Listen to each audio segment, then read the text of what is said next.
Okay sir, ఫైనల్గా ఒక question. ఇప్పుడు ఇండస్ట్రీకి రావాలనుకునే నటీనటులు అవ్వచ్చు, డైరెక్టర్స్ ఎవరైనా రావాలనుకునే వాళ్ళకి మీరు ఏం చెప్తారు?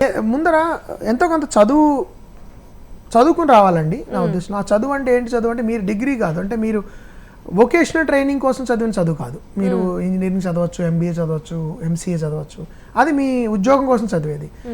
ఇది సాంస్కృతిక పరమైన కళ కాబట్టి సంస్కృతికి సంబంధించినవి చదవాలి మీరు. అంటే సాహిత్యం చదవాలి, సంగీతం స్టడీ చేయాలి, పెయింటింగ్ చదవాలి, థియేటర్ స్టడీ చేయాలి. ఇవన్నీ ఎంతో కొంత అవగాహన ఉంటే మీకు సినిమాని అసలు సినిమా క్రాఫ్ట్ పట్ల అవగాహన ఏర్పడుతుంది.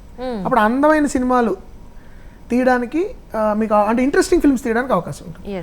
కానీ నేను ఇంకోటి కూడా కొంచెం నిర్మమాటంగా చెప్పేది ఏంటంటే,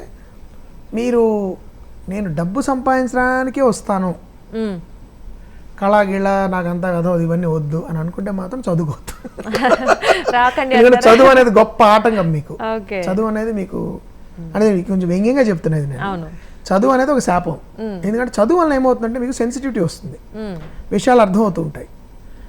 సమాజంలో మెజారిటీ ఎప్పుడు ఎడ్యుకేషన్ లేదనుకోండి, మీరు ఎడ్యుకేషన్ ఉందనుకోండి, మీరు చెప్తున్న దృష్టికోణంలోంచి మెజారిటీ ఆలోచించకపోయినప్పుడు మీ సినిమా చూడరు, అర్థం కాదు ఏంటి ఏదో చెప్తున్నాడు అని.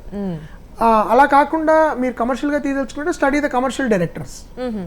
కమర్షియల్ అంటే ప్రధానంగా డబ్బుల కోసం సినిమాలు తీస్తారు చూడండి, వాళ్ళ సినిమాలు స్టడీ చేసి అది ఎందుకు సక్సెస్ అవుతుందో కనుక్కొని మీరు వీలైతే చేసుకోండి. అట్లాగా చదువుకోదలుచుకుంటే మాత్రం అంటే సినిమాని వరల్డ్ సినిమా చూడాలి, సాహిత్యం చదవాలి అని చదివితే మీరు క్వాలిటీ ఫిల్మ్స్ తీయచ్చు.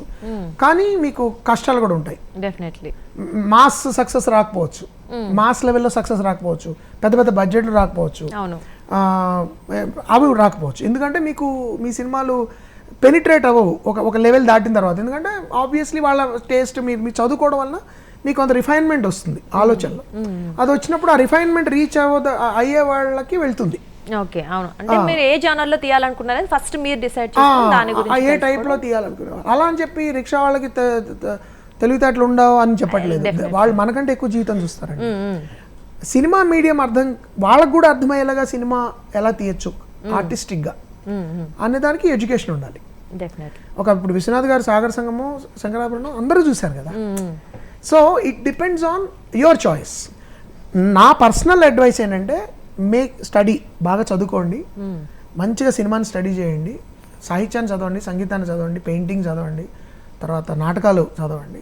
వీటన్నిటిని రంగరించినప్పుడు మీ యొక్క ఆర్టిస్టిక్ టెంపరమెంట్, విజన్ షార్ప్ అవుతుంది. చాలా అందమైన సినిమాలు 10 కాలాల పాటు నిలబడే సినిమాలు తీసే ఛాన్స్ ఉంటుంది. That is my suggestion.